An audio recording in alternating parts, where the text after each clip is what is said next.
Mateus 19, do verso 3 ao 6. Diz assim: vieram a ele alguns fariseus e o experimentavam, perguntando: é lícito ao marido repudiar a sua mulher por qualquer motivo? Então respondeu ele, Jesus: não tendes lido que o Criador desde o princípio os fez homem e mulher? E que disse: por esta causa deixará o homem pai e mãe e se unirá à sua mulher, tornando-se os dois uma só carne? De modo que já não são mais dois, porém uma só carne. Portanto, o que Deus ajuntou, não separe o homem. Irmãos, o tema da minha mensagem nessa noite é: não separe o homem. E eu não vou falar de casamento, muito embora esse texto seja muito usado para isso, mas eu não quero falar sobre isso. Não que o casamento não tenha a sua importância, não que o casamento não precise ser matéria de ensino, de instrução, de esclarecimento.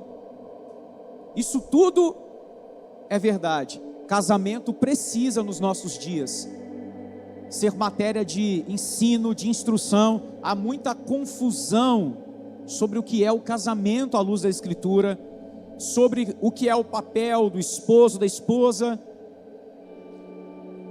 Temos, de alguma forma, pessoas que se dedicam aí a falar exclusivamente sobre esse tema,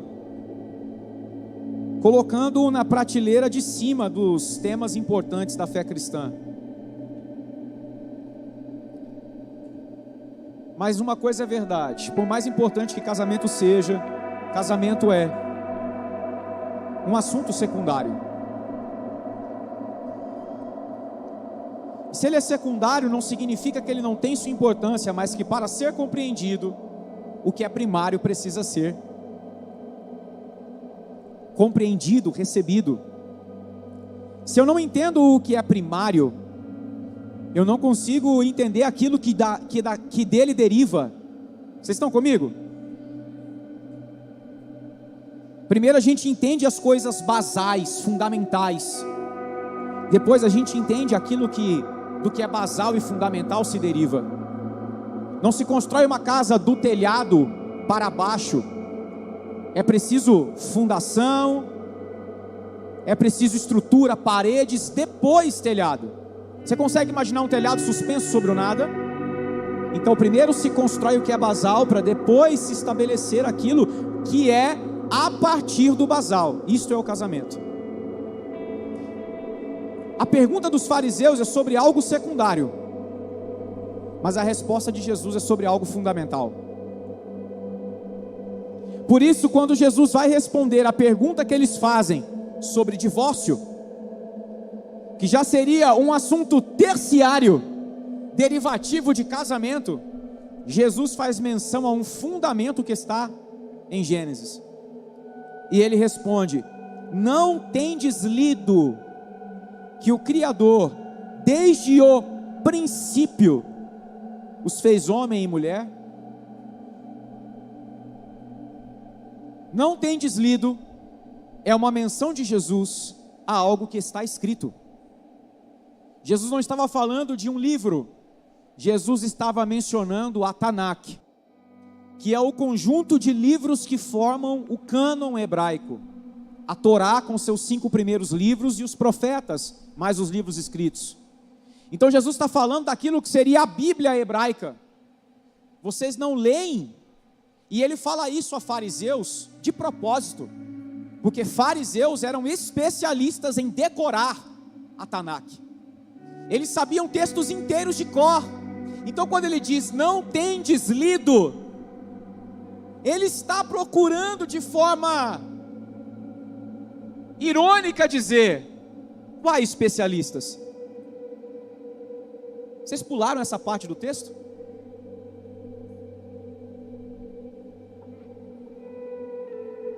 Porque a resposta é: tendes lido, mas não tendes compreendido. É possível ler e não compreender. E é possível viver por aquilo que se lê da Bíblia e não estar vivendo o que Deus quer com aquilo que se lê.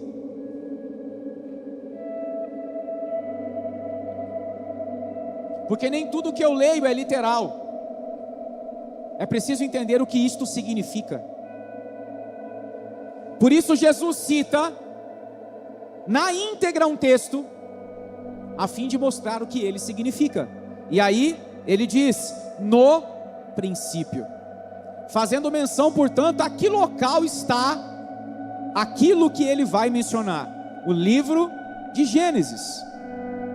Não tendes lido que o Criador, desde o princípio, os fez homem e mulher? Então olha só, olhem para a história de vocês,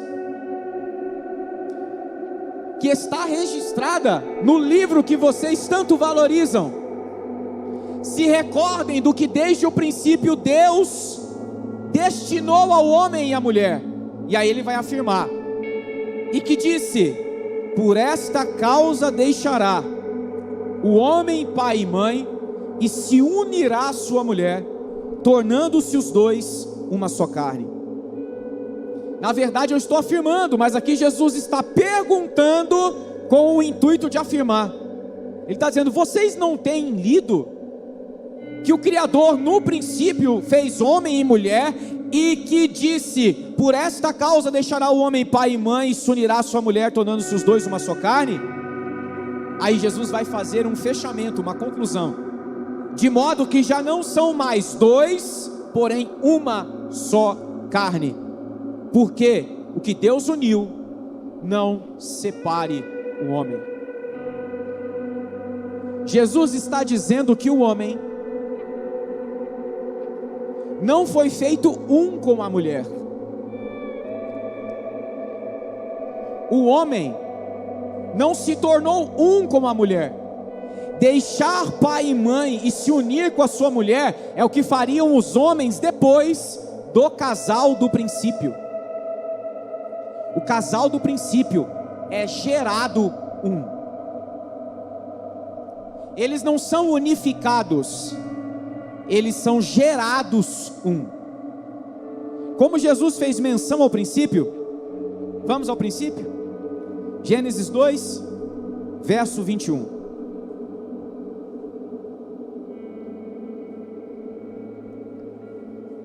Como nós não estamos no encontro nas casas, numa conversa na mesa, não tem como você levantar o dedo e dizer: não entendi essa parte, eu até gostaria de fazer isso.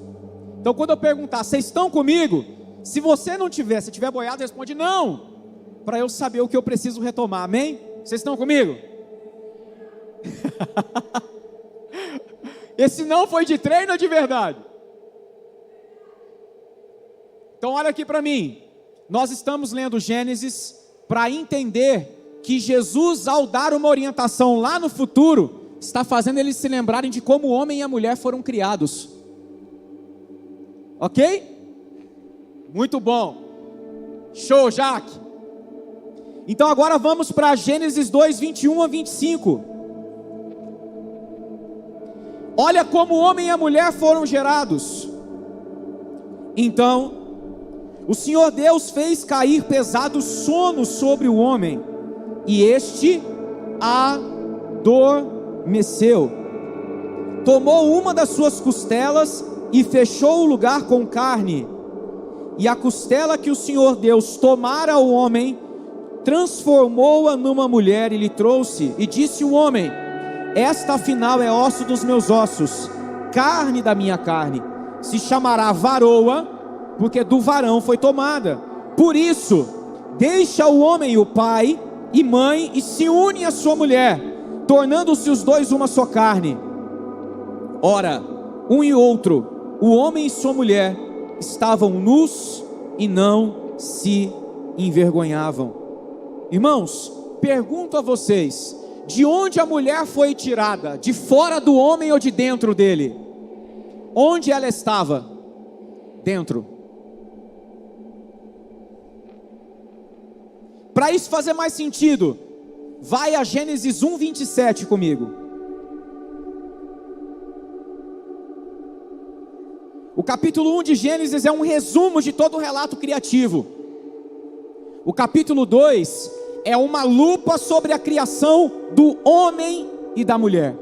Então, Gênesis 1 resume, criação de tudo, inclusive do homem. Gênesis 2 pega a lupa e vamos olhar mais atentamente para o homem.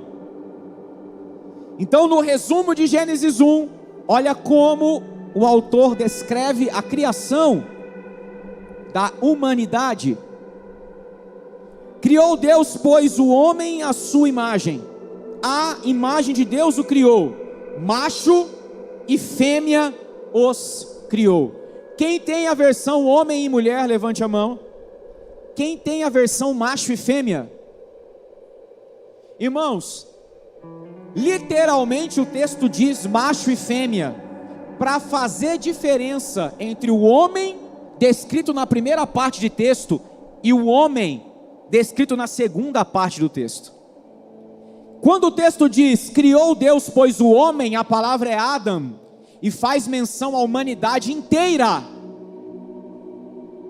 Quando o texto diz, homem e mulher os criou, macho e fêmea os criou, o texto está dizendo, quem é Adam? Quem é esse homem coletivo? Humanidade é macho e fêmea um. Então quem é Adão? Adão é uma unidade coletiva. Assim como um cacho de uva é uma unidade coletiva, assim como o Deus que você serve é um só Deus e 3 pessoas.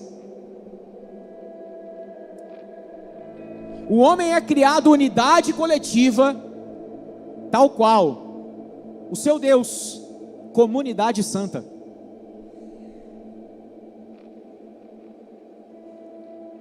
Por isso, o final do capítulo de número 2 vai dizer, ora, um e outro, homem e mulher, estavam nus e não se envergonhavam.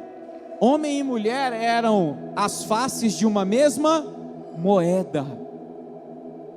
E como eles eram parte de uma mesma coisa, não tinha como sentirem vergonha um do outro, porque não se viam separados.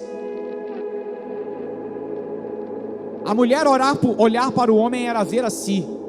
O homem olhar para a mulher era ver a si. Eles eram um. Então perceba, o homem e a mulher foram gerados, foram criados um. A partir de Adão e Eva, as gerações teriam que tomar a decisão de se unir a alguém. Mas o casal original foi feito um. Estão comigo? Então quando Jesus faz menção ao princípio, ele não está falando que Adão e Eva se casaram em Gênesis. Ele está dizendo que eles já nasceram assim. Então Jesus não está fazendo menção ao primeiro casamento. Jesus está fazendo menção à natureza humana. Porque dizer que Adão e Eva são o primeiro casamento é contrassensual ao próprio texto. Eles nasceram um. Não tem como meu braço se casar com meu peito. É um. Estão comigo? Então perceba, eles foram criados assim. Mas é importante entender que eles foram criados, Adão e Eva, à semelhança de uma imagem que é anterior à criação. Deus existe, ou melhor, Deus é eterno, e por ser eterno, Ele é antes das coisas existirem. Estão comigo? Tudo começa em Gênesis. Antes de Gênesis só há Deus, Pai, Verbo, ou Filho e Espírito. Mas há algo que é determinado pelo Pai, pelo Filho e Espírito antes das coisas serem geradas. Que algo é esse? Romanos capítulo 8, versículo 29.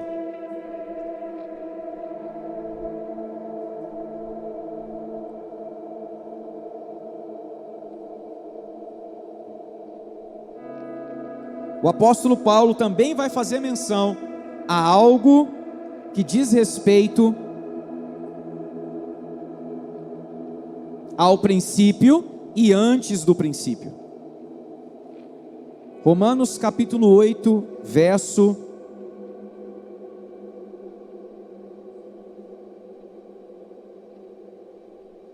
29.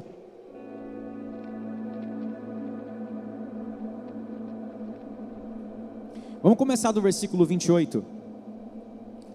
Romanos 8, 28 e 29. Sabemos que todas as coisas cooperam para o bem daqueles que amam a Deus, daqueles que são chamados segundo o seu propósito. Olha aqui para mim.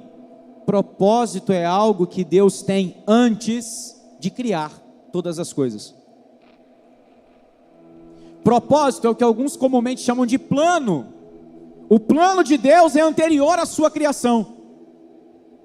O propósito de Deus é anterior ao universo, ao homem. O propósito está na mente de Deus. Deus é, porque Ele é eterno, Ele cria. A partir daquele momento, as coisas começam a existir, mas o propósito é anterior. Então vamos continuar a leitura? Daqueles que são chamados segundo o seu propósito. Então eles são chamados segundo algo que é anterior à criação. Aí perceba, porquanto aos que de antemão conheceu. Antemão aqui é uma expressão grega que significa basicamente antes de tudo. Então olha só, os que de antemão conheceu não é ontem, não é mês passado, não é na criação. Ele conheceu aqueles que Ele ama antes da criação.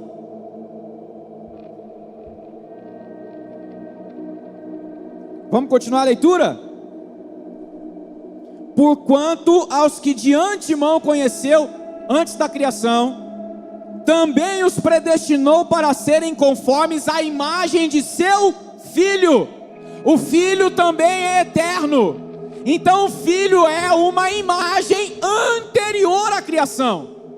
Olha aqui, o homem foi gerado para ser a imagem daquele que é antes da criação. E que imagem é essa que o texto narra? Filho. Então vem comigo. Também os predestinou para serem conformes à imagem do seu Filho, a fim de que ele, o Filho, seja o primogênito, o primeiro filho entre muitos irmãos, o primeiro gerado entre muitos irmãos. O homem é criado à imagem de uma imagem. E qual é a imagem que o homem é criado? A imagem de filho. Esse Filho eterno não é o Jesus encarnado. Porque o Jesus encarnado é o Filho que lá na frente, João diz, Verbo que se fez carne. O corpo de Jesus é gerado em um momento da história, mas o Filho é anterior à história. Vocês estão comigo, irmãos? Então a pergunta é, quem é o Filho?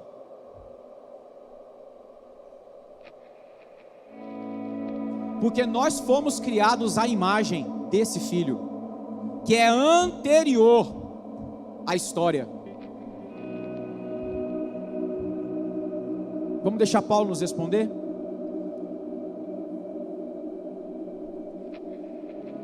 Vocês estão comigo? Mais ou menos, vai ficar mais claro agora. Vamos deixar Paulo nos responder. Aleluia.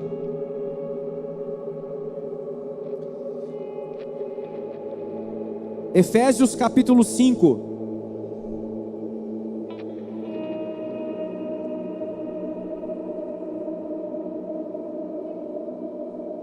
Versículo de número 29 até o 32.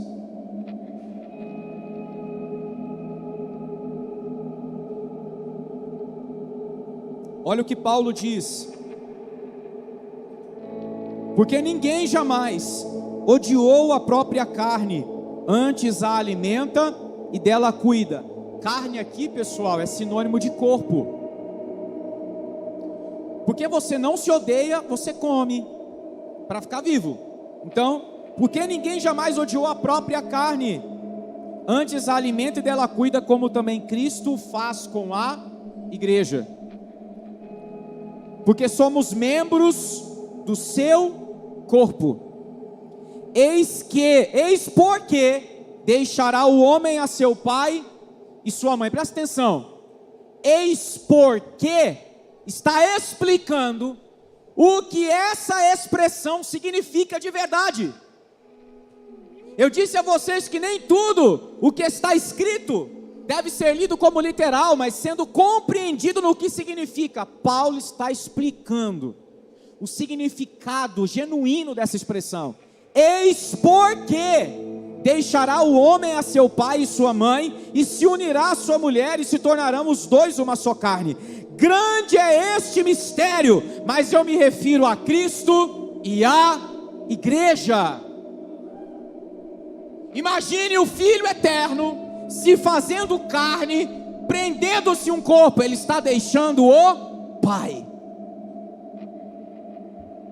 com uma finalidade: unir-se à sua mulher e tornar-se uma só carne. Agora preste atenção: o Cristo histórico, aquele de carne e osso que andou com os discípulos, ele não me tinha nele, literalmente não. Porque aquele Cristo histórico, ele é uma semente que haveria de manifestar o Filho eterno.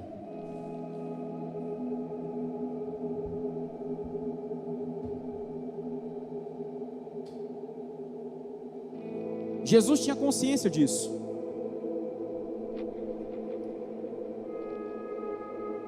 Deixa eu pegar um gás aqui.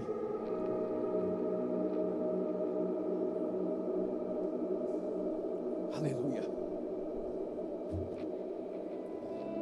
E ele explica isso. E João, no seu evangelho, entende isso e compartilha isso com a gente. Abre sua Bíblia em João capítulo 2, o evangelho, verso 19 ao 21.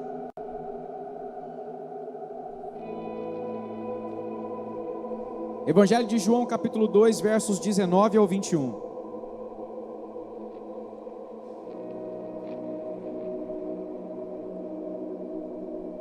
Olha só. Jesus, aqui nesse texto, está em Jerusalém, diante do templo. João está preocupado em contar uma verdade espiritual por trás de um fato literal. Então o que João faz? João pega dois acontecimentos que ocorreram em momentos diferentes e conta como se fosse uma coisa só, porque as duas coisas têm total conexão. A primeira coisa é Jesus derrubando a mesa dos cambistas. A segunda coisa, o segundo momento, é Jesus falando que ia destruir um santuário. Não aconteceu no mesmo dia. Vocês estão me ouvindo? Foram dias diferentes, mas João entendeu: opa, isso que eu estou lendo, o que significa? Ele junta as duas coisas para fazer sentido. Então vamos ler. Verso 13, ou 19, perdão. Jesus lhes respondeu: destruí este santuário e em 3 dias o reconstruirei.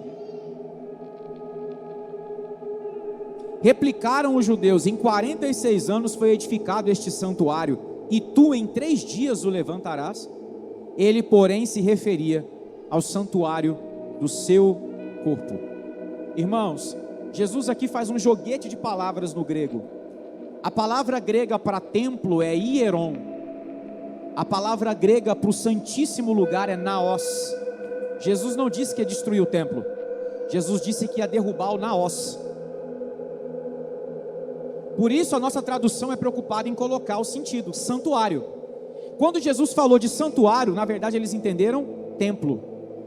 E para que a gente não entenda do jeito que eles entenderam, João explica. Ele, porém, se referia ao santuário do seu corpo. Olha só, templo é o espaço onde a presença de Deus estava. A presença não era o templo, a presença habitava o templo. Só que esse templo de Jerusalém não tinha presença nenhuma. Onde estava a presença de Deus nos dias de Jesus? Em Jesus. Emanuel, Deus conosco. E o verbo se fez carne, e João diz, e tabernaculou entre nós. Quantos lembram do tabernáculo? Aquele lugar do Antigo Testamento onde Deus ficava dentro para estar no meio do povo. O tabernáculo de Deus nos dias de Jesus era o Jesus encarnado, o verbo encarnado. Emanuel. Se eu quisesse encontrar Deus, eu não tinha que ir a Jerusalém, eu tinha que ir até Jesus. Por isso a raiva dos saduceus, o ódio dos fariseus, porque os sinais do reino de Deus aconteciam onde Jesus estava, não onde a religião deles operava. E eles ficavam encafifados, e para piorar a situação, Jesus demonstrava que a religião dele estava falida, ou seja, Deus não está aí. Então surgia a pergunta, onde é que Deus está? As multidões vinham até ele porque havia um imã que puxavam as multidões. Deus estava restrito a um corpo de um galileu, nascido no interior, mas isso não era o bastante. Isso era provisório, porque havia um propósito anterior à criação, que queria que essa habitação tivesse uma forma muito maior. Filho, macho e fêmea, humanidade. E aí, o que é que Jesus faz? João capítulo 12, verso 24, ele explica o que ele quer fazer, ou o que ele veio fazer.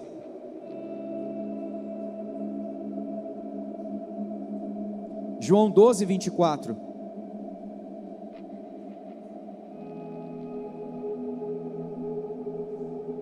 Todos abriram?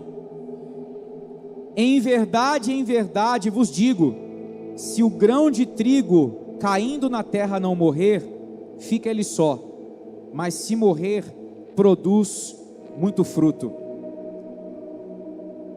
De quem Jesus está falando aqui com essa analogia?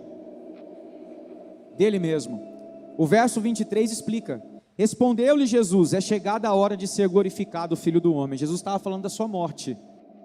Então ele é um grão de trigo, esperando a hora de cair na terra. O que acontece com uma semente quando ela cai na terra, irmãos? Ela morre. Ou ela eclode, como dizem na biologia. Ela explode, liberando a sua genética, e da sua genética nasce uma planta que produz mais frutos do que a própria semente. Então, se a semente hospeda o DNA, a árvore multiplica a genética. Jesus Nazareno é o Filho encapsulado, mas Cristo e a igreja é o Filho na forma eterna. Homem e mulher os criou. Grande é este mistério, e me refiro a Cristo e a igreja. Um filho deixando o pai para unir-se à sua mulher. E onde estava a igreja? Do lado de fora de Jesus? Não, dentro dele. Quando dele sai sangue e água, é como se o próprio Pai extraísse do seu lado, a semelhança do homem, aquela que agora seria espiritualmente para sempre uma com ele. o que está estabelecido lá atrás, antes da fundação do mundo, agora na história ganha forma. Essa é a forma eterna de Jesus. Cristo, igreja, ou cabeça, corpo, é o nome que a eternidade reconhece para Cristo, Filho. Então agora o corpo do Filho está espalhado por toda a terra. Por isso a gente precisa aprender, pastora Gia, a pensar com a cabeça da eternidade. Ah não, eu sou de Cacoal, meu irmão. Você é da eternidade. Você está aqui, mas tem uma mão tocando Porto Velho, tem um pé tocando a Arábia, tem uma outra parte do corpo. Nós somos um organismo composto de cabeça, corpo. Por quanto tempo? Para sempre. Este é o grande mistério. Um santuário individual sendo destruído para gerar um santuário coletivo, um grão sendo explodido para gerar uma árvore frutífera, um indivíduo morrendo para fazer um homem coletivo. E o que isso tem a ver com a declaração de Mateus 19 que nós lemos no início? Tudo a ver. Porque quando Jesus diz, não separe o homem, o que Deus uniu, ao fazer menção ao princípio, uma perguntinha tem que ser feita: o que Deus uniu? Uma cabeça e um corpo. O ensino de Jesus sobre casamento nesse texto é mais profundo do que a gente pensa, porque Jesus não manda eu olhar para Adão, Jesus manda eu olhar para o Filho eterno. Você consegue imaginar Jesus se divorciando da igreja? Eu disse que esse ensino não é sobre casamento, mas perceba que quando a gente entende o fundamento que é secundário, pega. Porque o molde do meu casamento não é Adão e Eva, é Cristo e a igreja. Uma união que Deus estabelece para sempre. Mas eu não quero falar de casamento, volta para cá. Eu quero falar dessa união mística, invisível, mas real, que Jesus diz que pode ser separada. Porque quando ele afirma o que Deus uniu, não separe o homem, Jesus não está dizendo não pode ser separado, ele está dando uma exortação: não separem. O primeiro exemplo de que é possível separar é a queda. Quando Adão e Eva caem, a primeira coisa que eles enxergam, a nudez um do outro, porque agora o que era um se separou, virou dois. Então ao olhar para a mulher eu não me vejo mais, eu vejo uma estranha. Ao olhar para o homem eu não me vejo mais, eu vejo um estranho, um concorrente. Por isso a nudez me constrange, porque não é mais eu, é outro. Mas presta atenção, quero voltar com vocês para Mateus 19, porque lá está a chave do que eu quero compartilhar hoje. A pergunta deles é lícito repudiar a sua mulher por qualquer motivo? Eles querem: quais são os motivos lícitos e quais são os motivos não lícitos? Só que quando Jesus fala do princípio, ele está falando da raiz de todos os motivos. Então vamos à raiz da criação.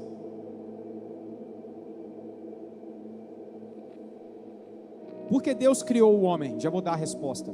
Porque Deus é amor. Deus criou o homem e a humanidade porque Deus é amor. E o que é amor? Primeiramente, amor é algo que não cabe em si mesmo. O que seria isso, Kérrio? Tem certas palavras que quando a gente fala, Kérrio, automaticamente tem que pensar em duas pessoas. Por exemplo, abraço. Você consegue imaginar eu fazendo isso aqui? Abraço não pressupõe duas pessoas? Amor pressupõe o outro. Amor não cabe em si mesmo, porque para ser amor tem que ser liberado para fora. Porque se é liberado só para dentro não é amor, é egoísmo. Egoísmo é o amor a si mesmo, fazendo-me uma ilha, uma exclusividade no cosmos. Deus é amor. Porque como comunidade santa, o Pai ama o Filho ama o Espírito ama o Pai, o Filho ama o Pai, o Filho ama o Espírito. O amor não cabe em uma pessoa, transborda para além deles. E porque a comunidade santa é amor, não é só entre ela que o amor flui, o amor transborda para outro. E quem é o outro? O homem, a criação. Por isso, o Deus que é eternamente amor e que é suficiente em si mesmo, Ele decide, façamos o alvo para esse amor que de nós flui. E qual é o alvo? O alvo é o homem. Mas como será esse homem? Será coletivo, como somos. Mas precisamos de uma forma. A forma será cabeça, corpo. Por quê? Porque não tem como nós amarmos algo com quem nós não estejamos dispostos a ter comunhão. Presta atenção. Porque se eu disse que o primeiro conceito de amor é que amor pressupõe um outro, o segundo conceito é que amor é uma disposição para uma união indivisível. Vou repetir: amor é uma disposição para uma união indivisível, inseparável. Agora vai começar a fazer sentido. Então, quando Jesus cita o princípio para os fariseus, ele está dizendo: vocês querem os motivos lícitos? Então eu vou dar a chave. Todo motivo que vocês têm para separar é porque vocês não amam. Vocês são egoístas. Porque Deus criou o homem em amor, para em amor ser um. E todo aquele que ama a si próprio não será capaz de permanecer ao lado de ninguém. Porque ninguém será o bastante para abastecer sua fome de si mesmo.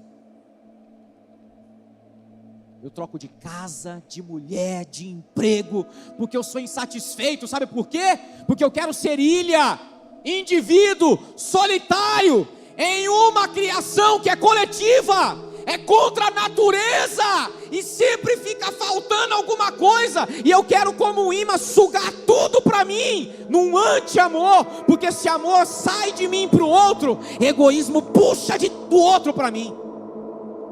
Mas é como um buraco negro, porque não satisfaz. Troca de mulher, de marido 500 vezes, não satisfaz, porque é muito amor a si mesmo, não há disposição para cuidar do outro. É possível ser cristão egoísta e querer que todos da comunidade cristã me sirvam, mas eu mesmo não querer servir ninguém.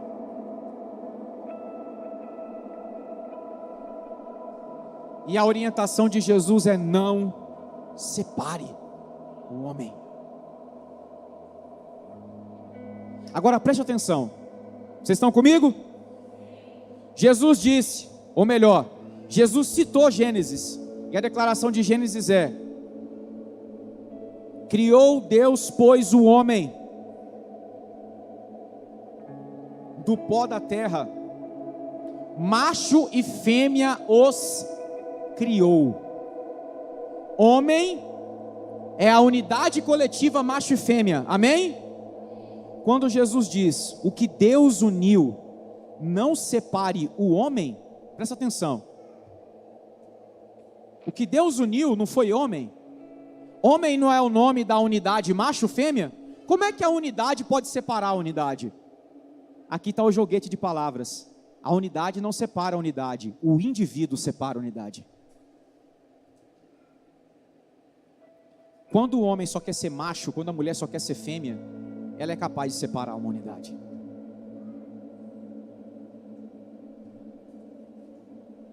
Irmãos, não se enganem.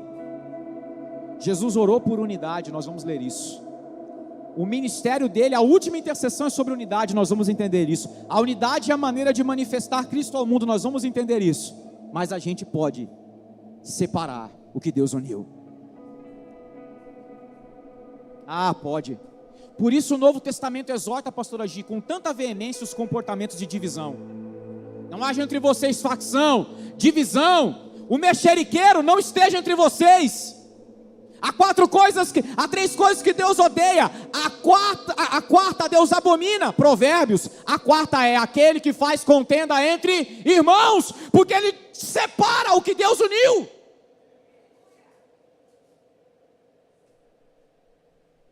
Eu posso ser um separador passivo e posso ser um separador ativo. Passivo, quando tendo a oportunidade de resolver um problema, eu não resolvo. Eu estou separando o que Deus uniu. Não falo mais com fulano.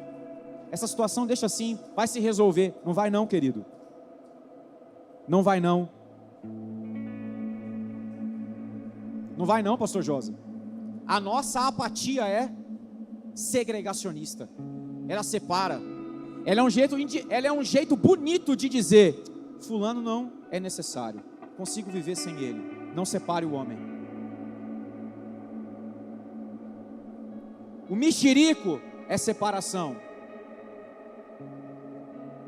A avareza é separação. É meu. O dinheiro é meu. Não. Se você é um homem coletivo, o que está na sua mão é... A minha mão não tem direito de dizer esse notebook é meu. Ela me pertence. O que está nela é meu. Perceba, irmãos, eu estou trazendo vocês para aquilo que é basal. Porque eu poderia pregar de dízimo, de oferta, de casamento, e você achar que eu estou te dando uma regra. Mas se você entende o fundamento, você precisa ter a sua cristandade ressignificada. Eu tenho dificuldade de relacionamento com os irmãos. Resolva isso. Porque a sua passividade em não resolver é separar o que Deus uniu. Resolva isso em nome de Jesus. O que quer que você precise de ajuda, nós ajudaremos. Mas a sua desculpa precisa ter o nome correto. Isso é pecado. Se você aceita a vida separada da unidade da fé, você trabalha contra a unidade que Cristo gerou ao destruir o seu próprio corpo. Você diz: Jesus morreu em vão. Melhor ele ter ficado sozinho. Mas ele diz: o grão de trigo não vai ficar sozinho.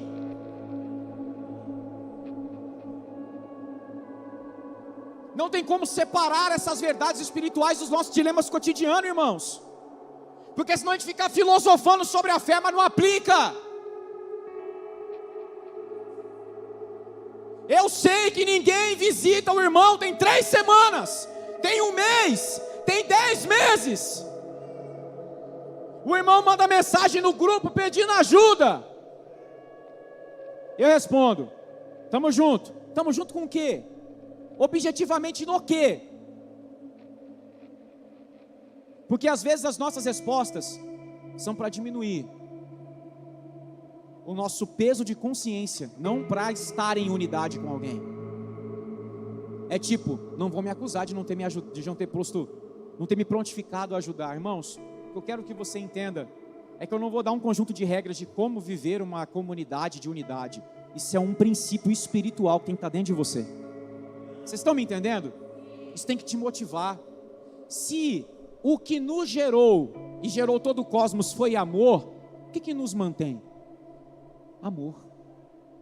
Se eu não amo, pouco importa o outro. Só vai fazer sentido a falta do outro quando eu tiver falta. Sabe frases de: agora eu sei o que o outro sentiu? Que bom, maravilhoso. Mas isso mostra o quanto você era egoísta. Você deveria saber antes de ter passado. Porque se você precisa sentir para saber, é porque você só pensa em si mesmo. É porque eu só penso em mim mesmo. Se eu digo: nossa, eu sei o que é agora ter escassez. Puxa, quantas vezes fizeram apelo no grupo e eu não ajudei. Agora eu sei o que é isso. Eu era egoísta demais. E Deus está ferindo o meu cotidiano para dizer: pare de olhar para si mesmo. Não separe.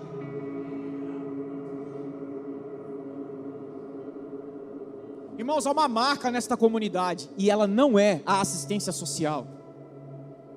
Deus fez dessa comunidade uma comunidade marcada pelo amor. Presta atenção. Antes que você dê glória, eu quero que você entenda o que isso significa. Jesus resume toda a lei em 2 mandamentos. Amarás, pois, ao Senhor teu Deus de todo o teu coração, de toda a tua força, de toda a tua alma e todo o teu entendimento. E amarás o teu próximo como eu vos amei. Essa piedade que só ama a Deus, mas não ama o outro, é fajuta. E essa comunhão que só ama o outro, mas não ama a Deus, é festinha. Então eu repito agora, para fazer sentido, nós somos uma comunidade ferida pelo amor. Agora você sabe o que isso significa.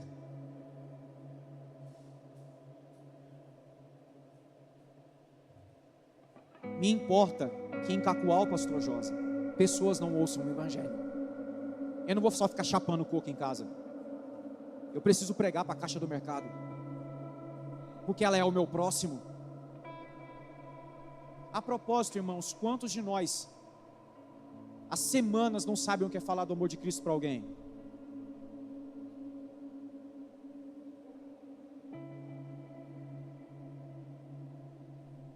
E se amor é a disposição para uma unidade indivisível, Raíza, se eu digo que eu amo o perdido, eu quero conectar o perdido a mim. Só que eu não posso conectá-lo do jeito que ele é, mas eu posso apresentar aquele que conecta todas as coisas em si mesmo. Eu apresento a Cristo, ele se converte, a sua natureza é transformada, ele se torna meu irmão. Mas se eu não quero que ele se torne meu irmão, que se exploda ele. Eu já tenho todos os benefícios do evangelho. Eu tenho uma comunidade que cuida de mim. As pregações são profundas. Coitado dos outros lugares. Pobrezinhos dos outros pastores. Eles que se lasquem. Um cristianismo ilha é um cristianismo que separa o que Deus uniu. Cristianismo é ponte, irmãos. Mas não conecta qualquer coisa, conecta o que possui a mesma natureza. Por isso, precisa primeiro amar a Deus, porque senão vira assistência social para convencer as pessoas pelo esforço humano.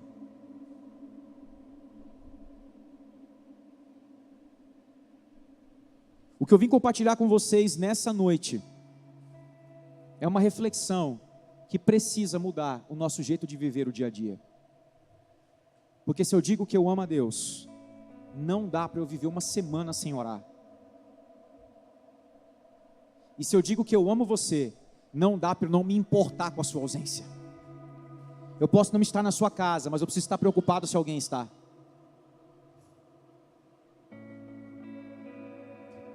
E se você diz que ama o Senhor, você não pode querer que todas as pessoas só sirvam você e resolvam os seus problemas. Porque se você ama o Senhor, você tem que amar alguém para fora de você mesmo, porque amor não cabe em si mesmo. Se o amor de Deus é derramado sobre você e você ama, então o amor tem que ser derramado sobre o próximo, sobre o Senhor, porque se cai e fica em você é egoísmo. Por isso em 1 Coríntios 13 o apóstolo Paulo vai dizer que a gente pode fazer muita coisa, mas sem amor não vale nada. Operar sinais, muitos dons, sem amor, não serve. Irmão, a gente pode chapar aqui 200 horas.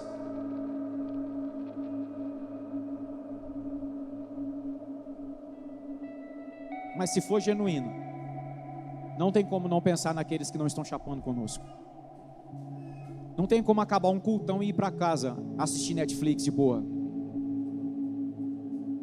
Por isso o dilema de muitos em relação a Asbury, porque agora é a hora de ver o boss.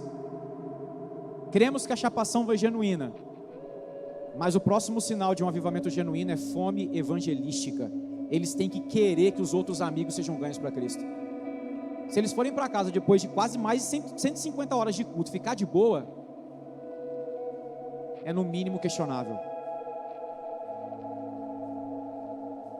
Da mesma forma que o ardor evangelístico, que acaba na rua, mas não tem tameon, é questionável. É só barulho, movimento. Bora reunir na praça. Para dar o quê? Para dar do indivíduo? Eu não posso dar se eu não estou na unidade, na comunhão. Vocês estão comigo? Vamos ler mais um texto? João 17. Ultimamente, ou eu estou pregando em Hebreus, ou Ou eu estou lendo João 17? João e Hebreus, fazendo igual as igrejas do primeiro século. Só tinha um documento, só tinha João, o cara decorava a epístola de João, eu estou igual. Hebreus e João, estou comendo essas duas. O Evangelho de João e a epístola de Hebreus. Irmãos, presta atenção. Eu vou ler com você o capítulo 17 todo, porque as minhas palavras não servem para nada, mas as palavras do Senhor servem. Se o que eu disse a você foi carregado de vida de Deus, é palavra de Deus sobre você. Do contrário, é persuasão humana, não serve para nada.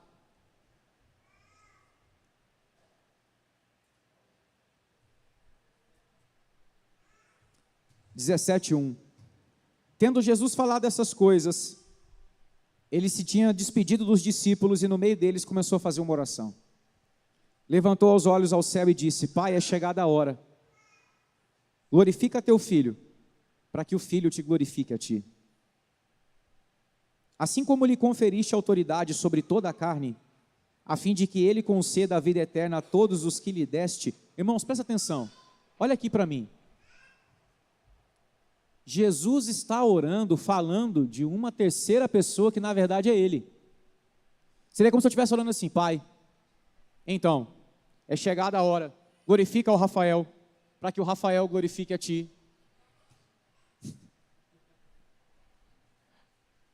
Presta atenção, Jesus está falando do Filho, mas eu disse para vocês que o Filho é eterno. Então presta atenção, Jesus está orando ao Pai a partir do propósito eterno.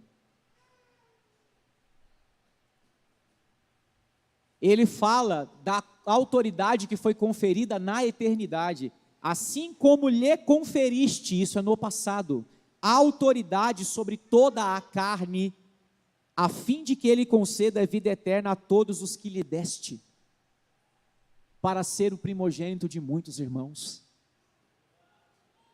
E a vida eterna é essa, que te conheçam a ti, o único Deus verdadeiro, e a Jesus Cristo, a quem enviaste.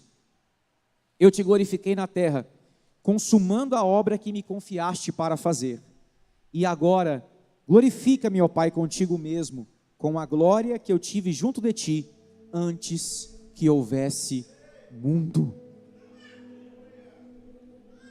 Manifestei o teu nome aos homens que me deste do mundo. Que nome? Que nome? Qual é o nome que o Filho manifestou? Adonai, já o chamavam assim, Pai. Esse é o nome que o Filho manifestou, Pai.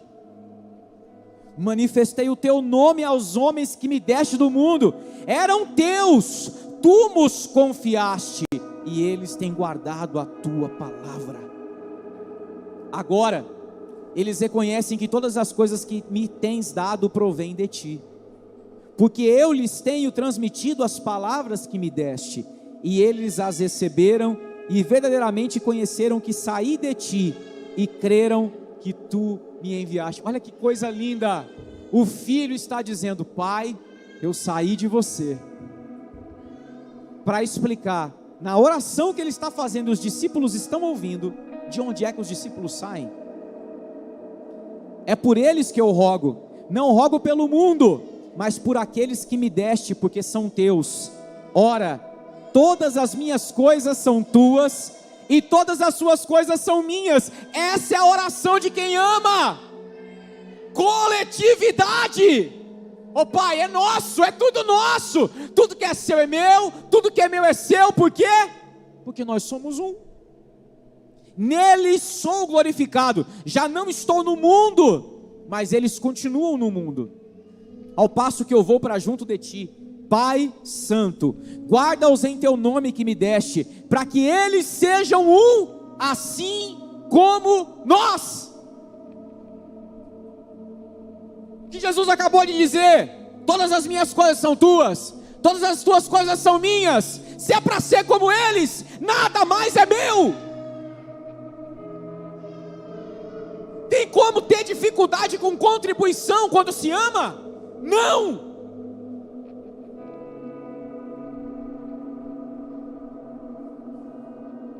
quando eu estava com eles, guardava-os no teu nome, que me deste, e protegi-os, e nenhum deles se perdeu, exceto o filho da perdição, para que se cumprisse a escritura.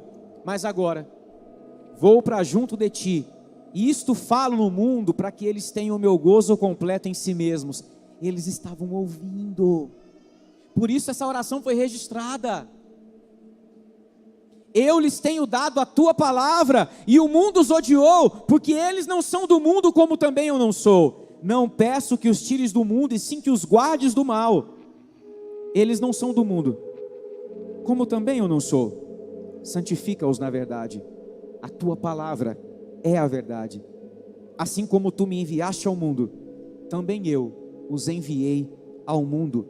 E a favor deles eu me santifico a mim mesmo, para que eles também sejam santificados na verdade. Unidade é isso, eu me santifico, para que eles sejam santificados. Porque se a cabeça é santa, o corpo também será. Não rogo somente por estes, mas também por aqueles que vierem a crer em mim por intermédio da sua palavra. Isso inclui você, a fim de que todos sejam um. E como és tu, ó Pai, em mim, e eu em ti, também que eles sejam em nós, para que o mundo creia que tu me enviaste. Irmãos, eu disse a vocês que unidade, ou amor, perdão, é a disposição para uma unidade indivisível, mas que não é unidade com o que é estranho, mas com o que possui a mesma natureza. Presta atenção, quando eternamente o Filho, que é este Cristo, corpo, cabeça, foi pelo propósito eterno gerado, Deus estava arrumando um jeito de nos inserir na divindade.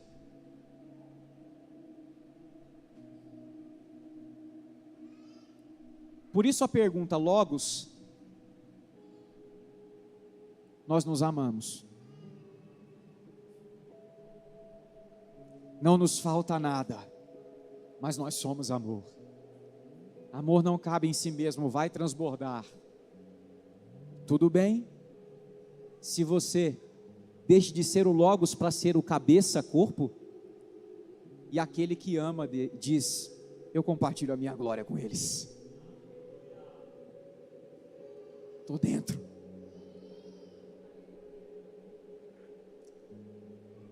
Desde que seja eu em vocês, vocês em mim, e eles em nós, e na eternidade foi estabelecido, e é isto que está em curso na história, irmãos. Por isso não tem como separar isso, ou melhor, repito, não há como, não entendendo, ou entendendo, querer separar isso. É glorioso demais.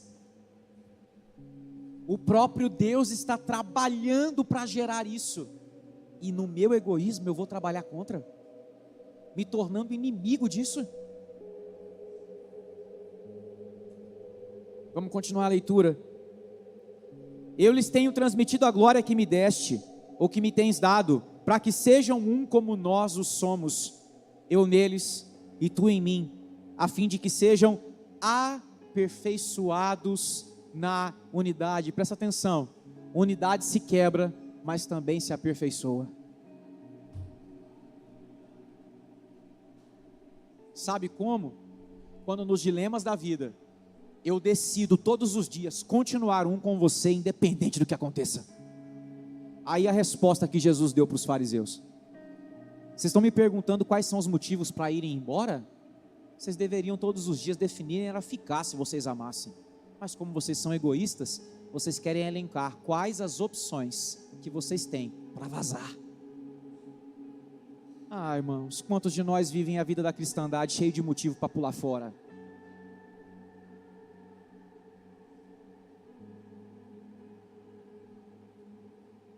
Vocês estão me entendendo? Nenhum de vocês está sendo acusado por essa palavra, irmãos. Eu não quero que você levante no final e fale: nossa, que pancada o profeta nos deu. O Senhor está nos chamando a vivermos genuinamente isso. Ele não está nos ferindo, batendo, machucando, Ele está nos curando com a sua palavra. Pai, a minha vontade é que onde eu estou, estejam também comigo os que me deste, para que vejam a minha glória que me conferiste, porque me amaste antes da fundação do mundo.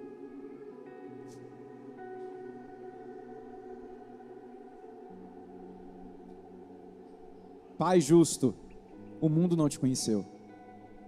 Eu, porém, te conheci, e também estes compreenderam que tu me enviaste.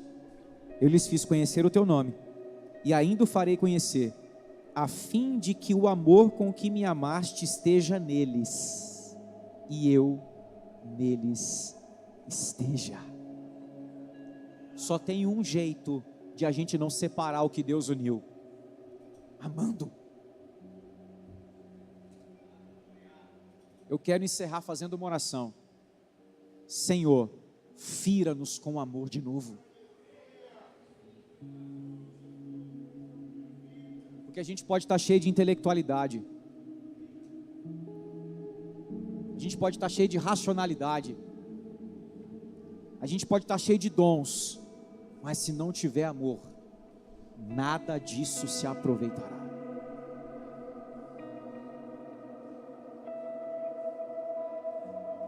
Eu quero começar chamando as pessoas que reconhecem que precisam consertar com outros irmãos. Eu vou pedir para você ficar de pé. Você que reconhece que precisa consertar com algum irmão essa semana, se coloque de pé, por favor. Glória a Deus. Aí mesmo no seu lugar. Eu preciso consertar com o irmão, resolver uma situação que está pendente.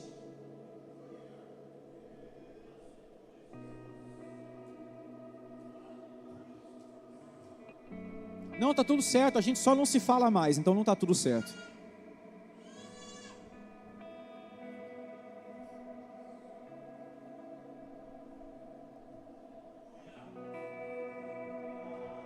Irmãos, para vocês é uma instrução, vocês que ficaram de pé, resolvam isso essa semana, não deixem passar. O gesto de vocês é a resposta a essa palavra, essa semana. Se vocês precisarem de ajuda, procurem um presbítero, um irmão que vocês considerem ser maduro para ajudar. Não deixem isso passar essa semana, porque se você deixar passar, você está dizendo que você não se importa com a unidade. Amém? Podem se sentar. Segundo apelo, é você que quer resolver essa semana o seu problema de separação com Deus. Você precisa se arrepender. Vou pedir para você se colocar de pé. Você que diz: eu não consigo orar, mas não procura ajuda, coloque-se de pé. Eu não consigo ler Bíblia, mas não procura ajuda, coloque-se de pé. Aí eu não consigo ficar num turno e adorar, não procura ajuda. Nós não podemos nos satisfazer, irmãos, em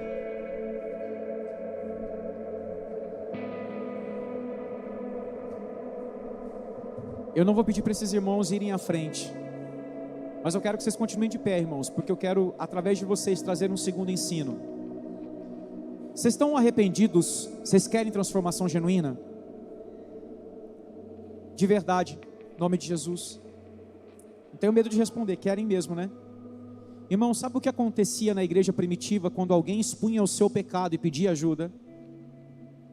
Alguém que ama se levantava e ia ajudar. Quando uma necessidade surgia, quem tinha como suprir se colocava à disposição para ajudar.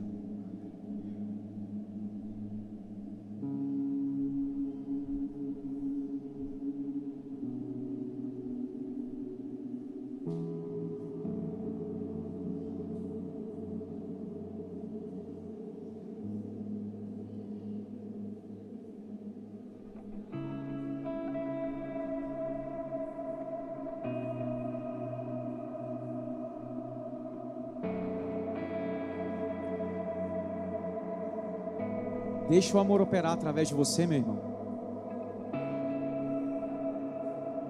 Ainda há irmãos de pé sem ninguém para ajudá-los. A lógica do amor é que ele não precisa ficar parado em nós, irmãos. Existem pessoas de pé que pediram ajuda.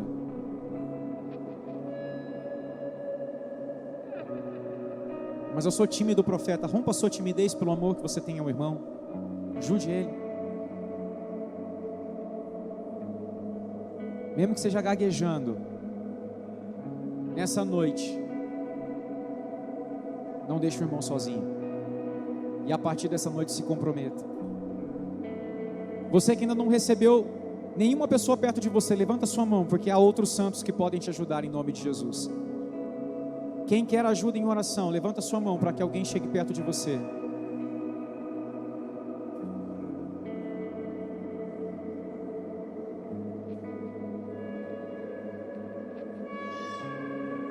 Os ministros do amor sejam instrumentos para poder abençoar nessa noite.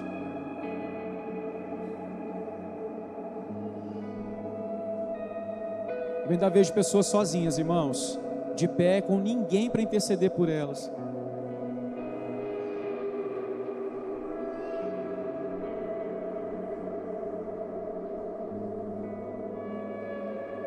Se você não se levantou para receber oração, você está apto para orar por alguém. Coopere conosco em nome de Jesus. Pode começar a orar.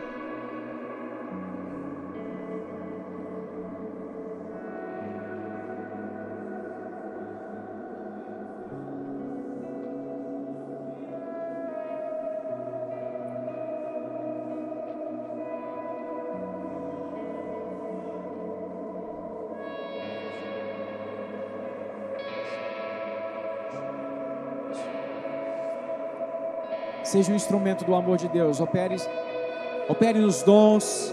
Imparta algo com esse irmão. Repreenda a apatia, a frieza. Se o irmão precisa de ajuda para poder criar uma rotina, abençoe-o, mas se coloque à disposição para servi-lo. Ministre com autoridade.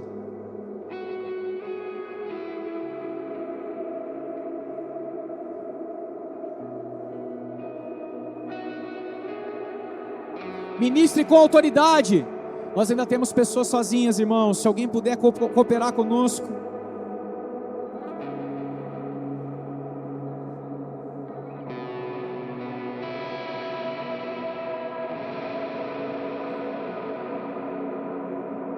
Pai, nós abençoamos esses irmãos que se colocaram de pé.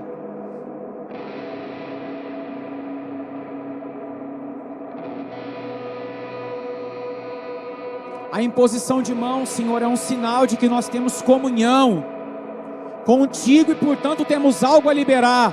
Mas também é um sinal de que o corpo de Cristo está se estendendo até esta pessoa, a fim de que o sobrenatural a toque. O estender de mãos é este sinal que diz: eu me importo, Cristo se importa também. Destrava, Senhor, o manancial que está prisioneiro, retido. Rompa isso em nome de Jesus.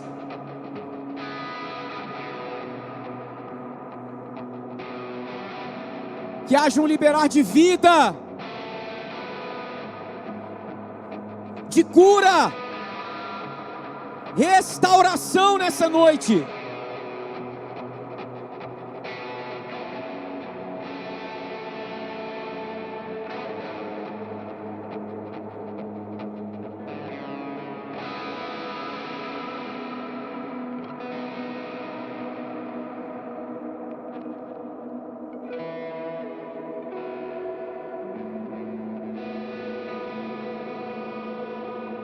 Sim, Espírito Santo.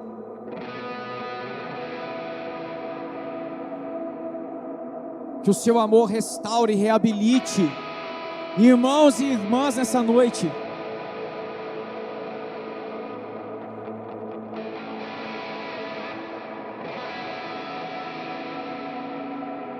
Em nome de Jesus. Amém, meus irmãos.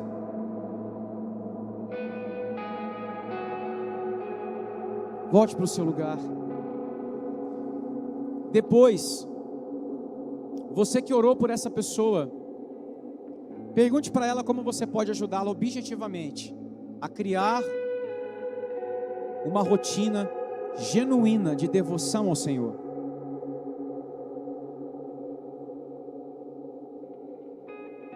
Pode se assentar, por favor.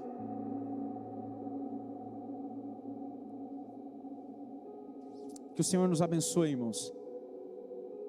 Que nós possamos guardar estas coisas no coração, pensar sobre elas e permitir que elas afetem completamente o nosso jeito de viver no dia a dia. Que Deus te abençoe em nome de Jesus.